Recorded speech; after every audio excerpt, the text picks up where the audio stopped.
que Mas Camarena i Torrenconell, en efecte, no pertanyen a Paterna, sinó a Bétera, i aquest és el conflicte que tenen en la qüestió de, en fi, no diguem independència, però bueno, volen tirar un poquet pel seu costat en algunes qüestions.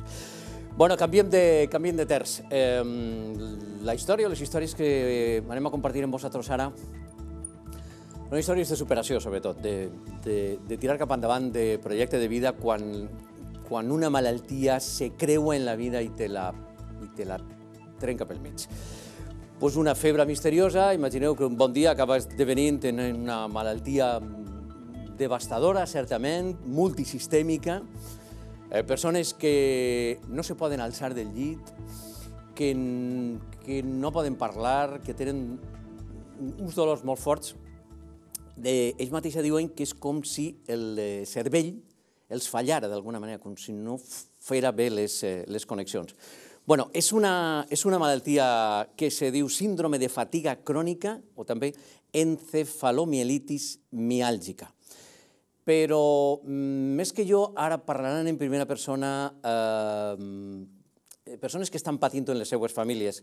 Però si vos pareix, anem a veure un trosset del tràiler d'un documental que a més està nominat als Òscar enguany, en el que una jove nord-americana, Jennifer Brea, i el seu home, Omar, conten l'experiència. És un documental realment molt intens que se diu Unrest. Anem a veure una miqueta. Remember, I wanted to swallow the world whole. Anything was possible. I just thought I would have more time. I don't know what I did to myself. I don't think I can get up off the couch. I feel like my brain is misfiring. Sometimes I wouldn't be able to speak. Wow. If you say too little, they can't help you. And if you say too much, they think you're a mental patient. The doctor would tell me, "You're just dehydrated." Everyone gets stressed.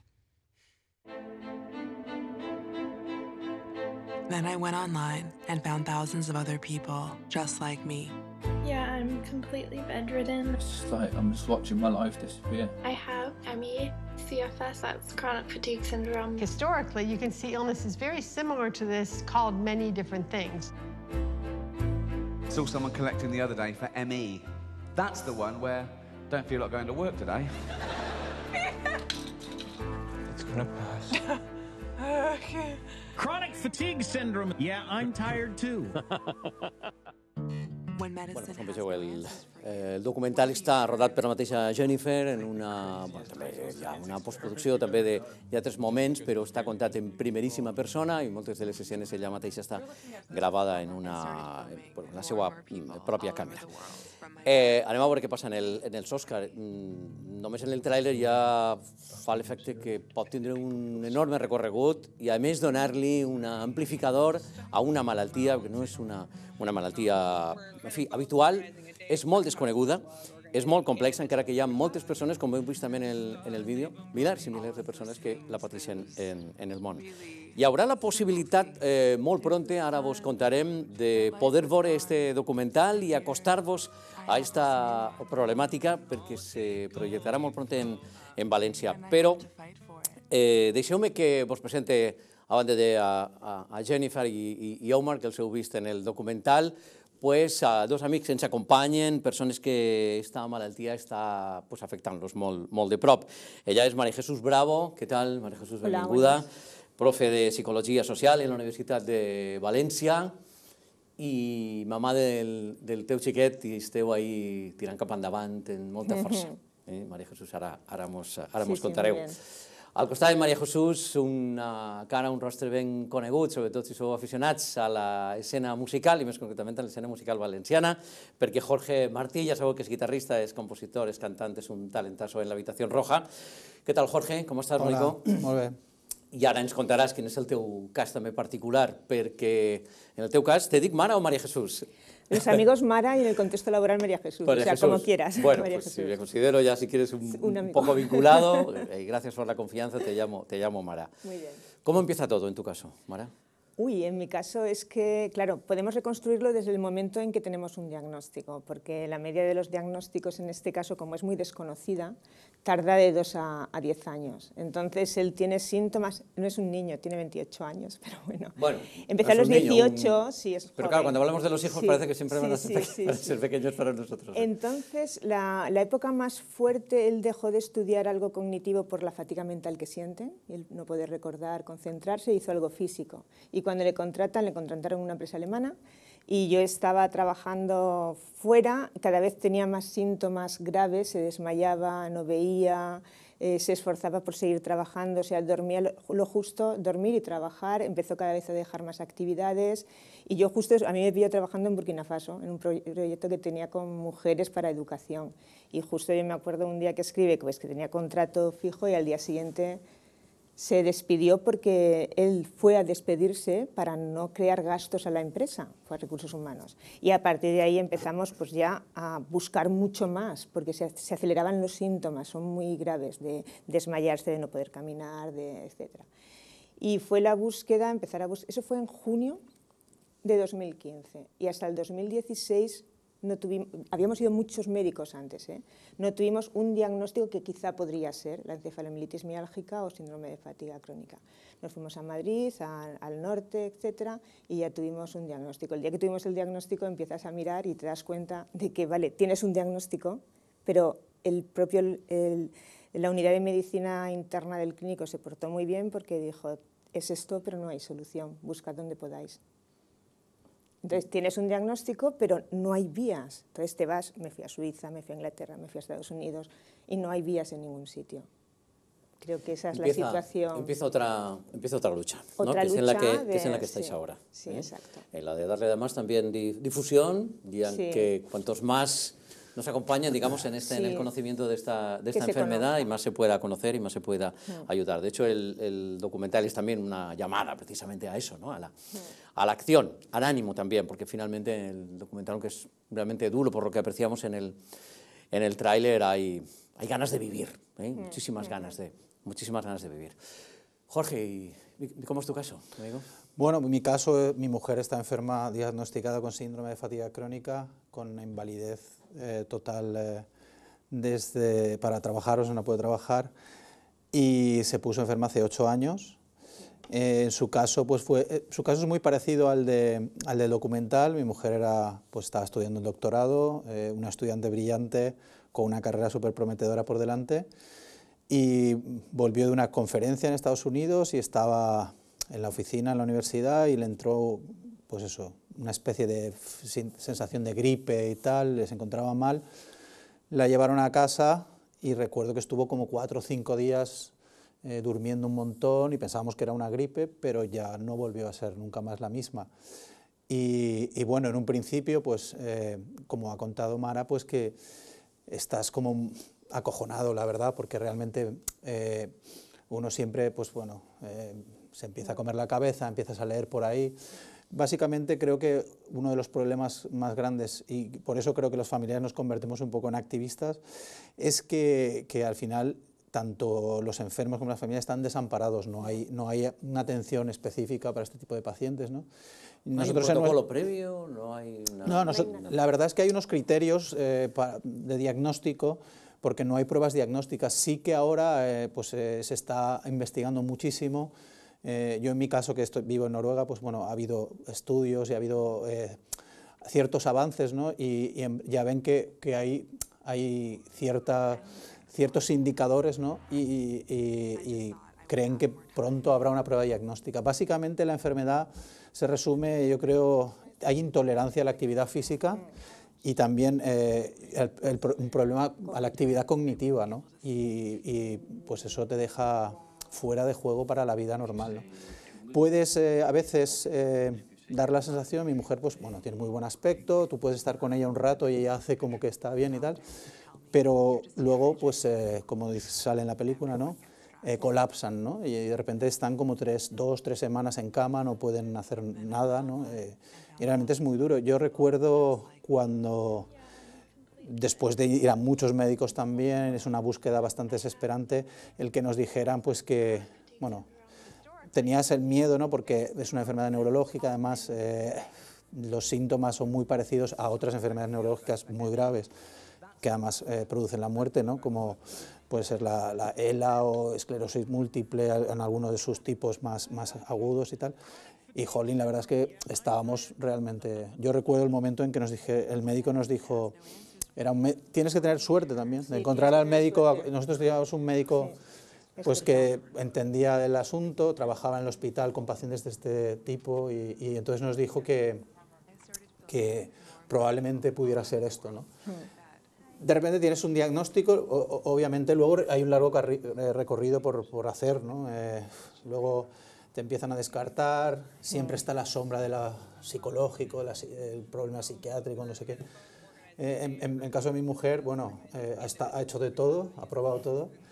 Y bueno, recuerdo un psiquiatra que le dijo que, no sé, que estaba más cuerda que todos los que trabajaban en él. A mi hijo igual, sí. Entonces, fuimos bueno. Y le dijeron, no sé, estás mejor que yo, ¿qué haces aquí? Sí. Pero te derivan a psiquiatría, es un problema. Claro, al final no saben hacer... misterio, cómo funciona no saben el cerebro, qué qué es lo que ocurre dentro del cerebro. Es desconocimiento. Sí, desconocimiento. Sí, y sobre todo, luego pues en la atención primaria, por ejemplo, pues uno va a su médico de cabecera. El médico que teníamos que nos entendía un poco se jubiló, ¿no? Y bueno, luego pues de repente tienes médicos pues que no saben nada del tema, te dicen que quizás, bueno, pues miraré a ver, o sea, ¿qué van a hacer? Mirar en Google a ver cómo está el tema, ¿no? Y entonces, básicamente, los pacientes y los familiares nos convertimos un poco en expertos sobre la materia y es lo que, bueno, yo creo que este documental lo que va a servir es para que...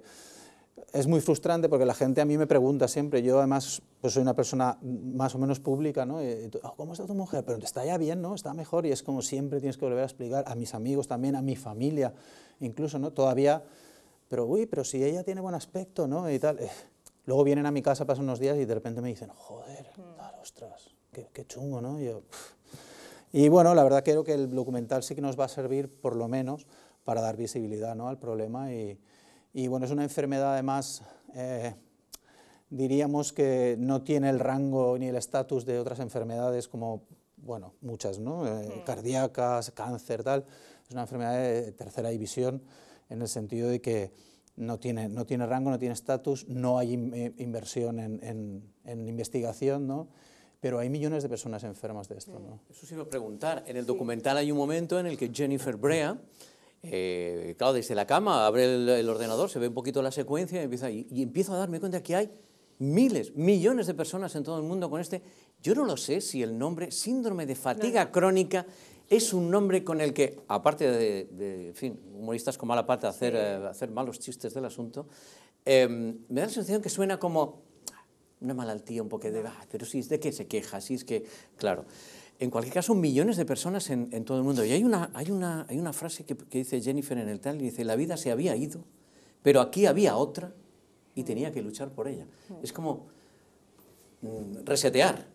En ese punto estamos. Yo quiero invitaros a que hagáis un hueco en la agenda para este viernes, no, mañana no, en 7 días, para el próximo día 9 de febrero, la hora a partir de las 6:30, a las 7 es la proyección de la peli, y a las 8:30 hay un coloquio, y es en el Colegio Mayor Rector Peset, en la plaza del Fort de San Nicolau. Por supuesto, pues allí estarán Mara, estará Jorge, habrá también más activistas, porque por lo que veo, familiares y activistas estáis en la asociación. En la dificultad del diagnóstico, o sea, ¿no se puede avanzar nada en la cuestión del diagnóstico? El diagnóstico es clínico. El problema del diagnóstico clínico, además, es que hay varios criterios. Por eso hay una variabilidad en el rango de personas que va desde 800.000 hasta 30 millones. Hay autores que dicen que es el 0,2% de la población, y en la Comunidad Valenciana hasta el 4%, porque los criterios más iniciales, como afectaba fundamentalmente a mujeres, eran psiquiátricos, psicológicos, que no es. Pero los criterios más estrictos son más restrictivos cuando es neurológico, porque si dices, es que lo del nombre que has dicho es súper importante. Si tú dices, esto es encefalomielitis miálgica, te toman en serio. Ojo, algo de Pero cerebro, si dices fatiga crónica, lo que comentamos, te dicen, yo también estoy cansado. Sí, eso es una cosa que además fastidia mucho, porque hay creo que gente que mal diagnosticada también, sí, o sea, exacto. que no puedes meterla en el saco, ¿no? O sea, me refiero... obviamente la mayoría de patologías crean fatiga, o sea, cualquier estrés, o sea, uno cuando está enfermo tiene riesgo de tener fatiga, está sometido a estrés, cualquier tipo de enfermedad, ¿no? Y por supuesto tiene riesgo de deprimirse, y que es otra enfermedad, ¿no? Pero me refiero que no es al revés, ¿no? La cosa empieza... Hay gente que se pone paulatinamente enferma, y yo en el caso de mi mujer fue de repente, ¿no? O sea, llegó la fiebre, como en el caso que explica Jennifer. Sí, casi es del 25%, que es progresivo. Ahora entiendes los síntomas del principio. Y empiezas a entender todo cuadra. Cuando nos dijeron el diagnóstico, me miré los criterios que son más neurológicos, que son los de 2011, que la médico que va a venir, que es una experta, son los que utiliza. Esa es, cuando la encontré aquí en la Comunidad Valenciana, sentí una alegría inmensa. Es una persona súper comprometida, sabe muchísimo, y hay un equipo de investigación sobre esta enfermedad en el que está colaborando ella. ¿Está aquí en Valencia? En Valencia, con Elisa Oltra, que además forma parte de otro equipo en Florida, que están haciendo estudios también genéticos. En la charla, en el sí, coloquio? Es la primera que ves. La tercera que ves, María López Matallana, ella era profesora universitaria de la privada en Madrid, 7 años con la enfermedad, y entonces está dirigiendo la Asociación de Madrid, muy activa, también, muy bien organizada. Qué bueno es asociarse para que la... Y luego la última que ves es la asociación Isabel Calvo, que se ha creado aquí, que también es profesora, y llevan un año trabajando, son amigas, ya son un grupo de mujeres, dentro de sus posibilidades lo que pueden hacer, están haciendo. Estaréis vosotros dos, y como mencionas, María, Isabel y Eva María, desde el punto de vista médico, que bueno también que haya médicos que estén implicados, ¿no? Comprometidos con esta causa. Pero también hay un momento en el que el marido de Jennifer, Omar, dice, claro, si dices poco no te ayudan, esto que estamos hablando ahora, si cuentas mucho, bueno, al final me meten en el cajón desastre del paciente mental. Es una situación... Sí, pero este cajón desastre históricamente ha sido un recurso pues eso, para meter a lo inclasificable o a lo indiagnosticable, ¿no? Y hombre, es bastante doloroso, ¿no? Y sobre todo para los pacientes. Es una cosa que, bueno, yo he visto a mi mujer, está siempre como muy indignada, ¿no? Porque la gente piensa, bueno, esto, estás... Te pone la etiqueta. Sí, bueno, es que, mira, es una enfermedad además, primero tienes el estigma este de que intenten tirarte hacia el tema de las enfermedades mentales, que por otra parte ya están de por sí súper estigmatizadas. No sé si visteis, el otro día hicieron lo de Jordi Évole, ¿no? En Salvados, ¿no? Que habla de la estigmatización de los problemas de los pacientes pues, con problemas psiquiátricos y tal.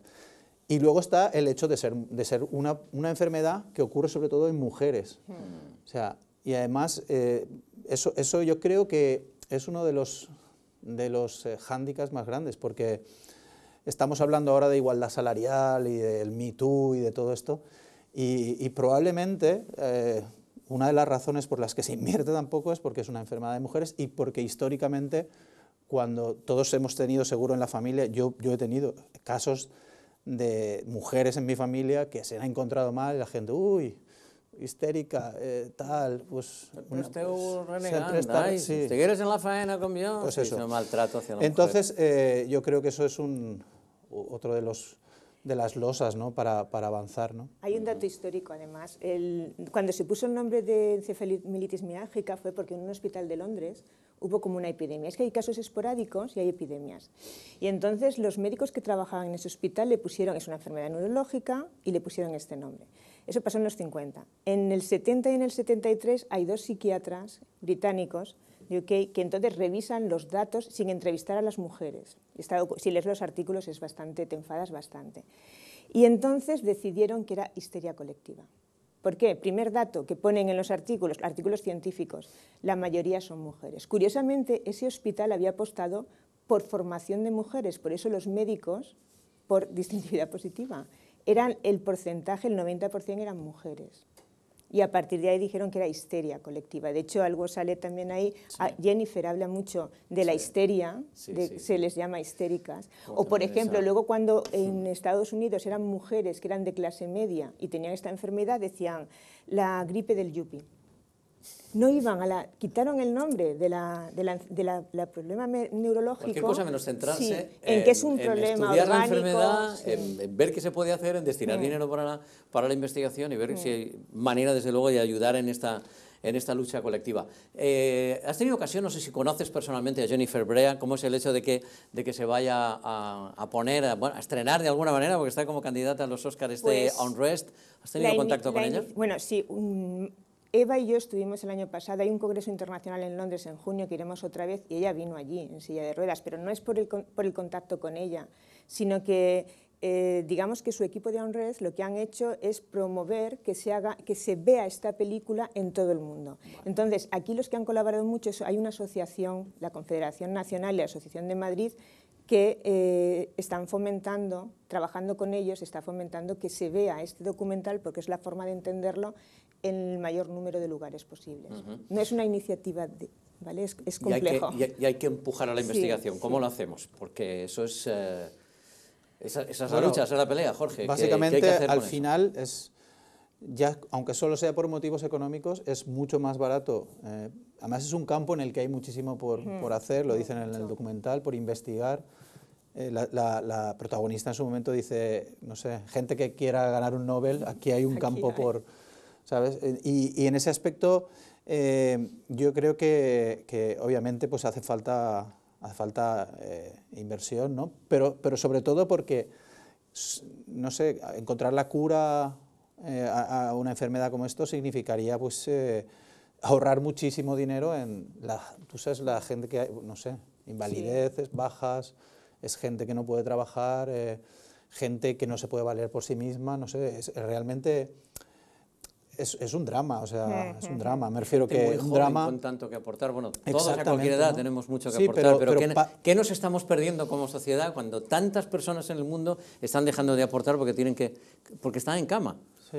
Hay niños también, ¿eh? Hay pequeños también. Sí, hay algunos casos. Sí, es muy fuerte. Aquí en la Comunidad Valenciana. En Noruega, yo conozco. Sí, y en Inglaterra, y el problema es que a veces, como se piensa que es algo psicológico, se les fuerza a hacer cosas que no pueden hacer, o incluso en el documental sale como a uno de los padres en Holanda le quitan a la hija porque piensan que es... Dinamarca. O en Dinamarca, no me acuerdo. Sí, en Dinamarca. De esos casos hay. De hecho, hay un pediatra en UK que es especialista en acompañar a los padres para decir, no es un maltrato de los padres, es una enfermedad física. Le llaman el síndrome de Munchausen proyectado o algo así. Yo, recuerdo cuando empezamos la lucha y estábamos, mi mujer estaba trabajando y obviamente pues desde la inspección del trabajo, ¿no? Era como esta chica lleva tanto tiempo de baja, tal. Entonces su médico le dijo, te voy a mandar a una especie de centro de día de rehabilitación en el que había gente pues, con diferentes patologías y enfermedades, mucha gente con depresión, gente que había tenido estrés, tal. Y le dijo, haz esto porque así esto como que puntúa, ¿no? Digamos, en la seguridad social te digan, bueno, ha intentado esto, ¿no? Y a la hora de reconocerte pues, y darte una invalidez, pues te tienen más en cuenta y tienes más puntos a tu favor, ¿no? Siempre hay una gran suspicacia y tal sobre ti, que eso es muy duro también para los pacientes. Yo recuerdo que mi mujer fue ahí, era un sitio pues, que tenía un equipo multidisciplinar, ¿no? Y había psicólogos, psiquiatras, fisioterapia, actividad física, tal. Y mi mujer empeoró en 6 meses que estuvo allí. Ahí era, ahora por la montaña vamos a dar un paseo todos. Claro, era gente que tenía depresión, eso pues le puede venir bien a lo mejor a dar un paseo, o gente que ha sufrido estrés, pero vamos, mi mujer intentaba seguir el ritmo y colapsó, vamos. Y ahí tuvo un bajón muy grande. Y al final le dijo a su médico que a mi hijo le pasó lo mismo. Tengo que dejar esto, yo no puedo con esto. Los tratamientos no, claro. No, es que creen que, a vamos a ver, desde el modelo que es psicológico, y mira que yo soy psicóloga social, pero estoy haciendo, de hecho haremos otra proyección si se llena mucho en la Facultad de Psicología, ¿vale? Desde el modelo psicológico piensan que es que tienen miedo a hacer ejercicio, que el ejercicio es bueno. Ya. Porque no entienden, piensan que es psíquico, por miedo, por no esforzarse. Por ejemplo, en el caso de Tasio, un médico privado de una clínica muy reconocida le recomendó hacer ejercicio, cogió la bici, ¿qué pasó? Es que además ocurre algo, cuando ellos, digamos que hacen mucho más ejercicio del que pueden hacer, hacen lo que se llama un crash, Eva habla muy bien de él, y ya no vuelven a recuperarse. Si antes funcionaban al 50%, cuando pasan ese umbral, bajan al 40%. ¿De prestaciones físicas? Sí, mental, físico, todo. O sea, si haces más ejercicio y no hay forma de comer... por ejemplo, en las guías clínicas de UK y de Estados Unidos han quitado lo del ejercicio, están revisándolo todo. Pero claro, son las guías normativas que han creado como las vías para tratar a este tipo de pacientes. Y el ejercicio les destroza. Pues por casos como el de Tasio, como, en fin, los que nos rodean, como que me sabe mal preguntar el nombre de tu mujer, Ingrid, la mujer de Jorge Martí, y de tantos y tantos que están alrededor, pues hay esta pelea y nos hemos querido sumar a hacer altavoz y me gustaría que participarais de ella y que asistierais el próximo viernes. Plaça del Forn de Sant Nicolau 4, Plaça del Forn de Sant Nicolau 4, el Colegio Mayor Rector Peset, el viernes 9 a partir de las 6:30, a la presentación, la proyección de la peli, el coloquio, y yo creo que como lo vais a llevar, vais a tener que hacer más pases. Y si se lleva el Oscar, esto va a amplificar todavía mucho más, Jennifer. Bueno, pues muchas gracias a los dos por acompañarnos, abrazo fuerte para la familia, apoyo y ánimo en la pelea y en la lucha, y para todos los que estáis en esta cuestión Unrest. Gracias, Jorge, gracias, María Jesús. Muchas gracias. Un beso fuerte. Bueno, pues una pausita para hablar dentro de un momentito de más cosas. Pues vamos a hablar de circo, vamos a hablar de creatividad infantil. Lo hacemos dentro de un momento aquí en Valencia en Directo.